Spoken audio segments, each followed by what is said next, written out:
Friends, Radhika baby tips চ্যানেলে আপনাদেরকে স্বাগতম। আজকের এই ভিডিওতে জানাবো সিজারিয়ান ডেলিভারির পর পেট কমানোর কিছু সহজ উপায় সম্পর্কে। পেটের সার্জারি বা সিজারিয়ান ডেলিভারির পর ডাক্তাররা অনেক সময় পোস্ট সার্জারি বেল্ট বা বেলি র্যাপ পরতে বলেন। এতে করে চলাচল ও অঙ্গভঙ্গির সময় ব্যথার জায়গাটি অনেকটা সুরক্ষিত এবং চাপে থাকার কারণেও পেইন করা কম হয়। তবে বেল্ট ব্যবহারের এই কারণটি যথেষ্ট যৌক্তিক বলে মনে করেন বিশেষজ্ঞরা। ডেলিভারির পর, বিশেষ করে সেকশনের পর মায়েদের পিঠের কোমরের ব্যথা খুব কারণ একটি বিরাট সমস্যা।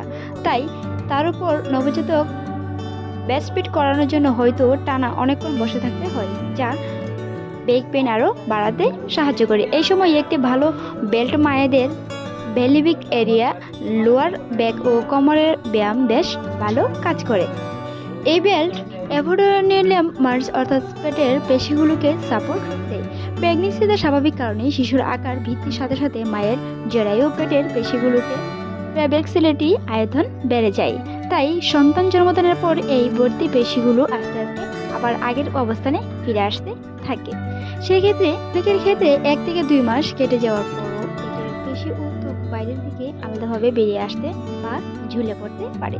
তবে বেল্ট পরে থেকেও সমস্যার সম্পূর্ণ সমাধান সম্ভব নয়। তবে অনেক বিশেষজ্ঞ এই ধারণা করেন যে ভালো মানের পোস্ট প্রেগন্যান্সি বেল্ট এর পেশিগুলো সংকোচ কিছুটা সহায়ক ভূমিকা পালন করতে পারে।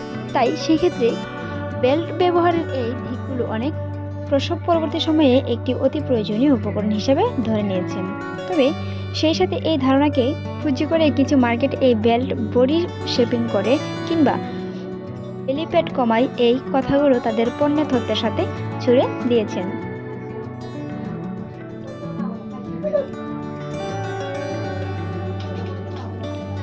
যদিও বেল্ট ব্যবহারকারী সংখ্যা পিরিয়ড মায়েদের মতো হলে বেল্টের আকার বা প্যান্ট কমানোর তাদের বেল্টের কোনো ভূমিকা ছিল না। আবার কিছু মা খুব জোরের সাথে দাবি করেন বেল্ট পরে তাদের পেটের আকার পূর্বের অবস্থানে ফিরে এসেছে।